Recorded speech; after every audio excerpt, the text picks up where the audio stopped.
This is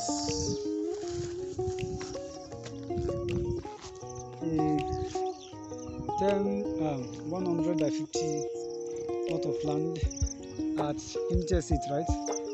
Unity Estate, yeah.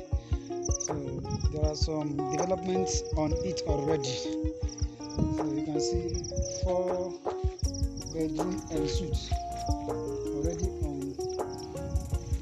it, and each rooms has their own toilets.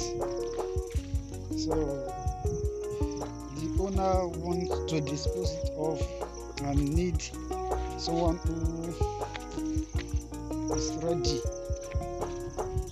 So then we can talk about price.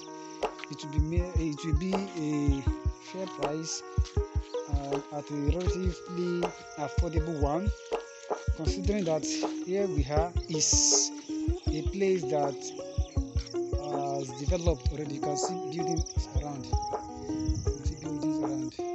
So it's a developed area. So there are buildings at the front, at the back,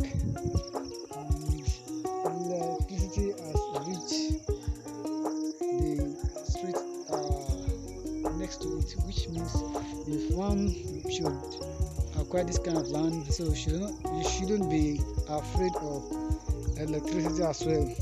Yes, it's just a pole down here, so and that is it. You can see the owners as well there.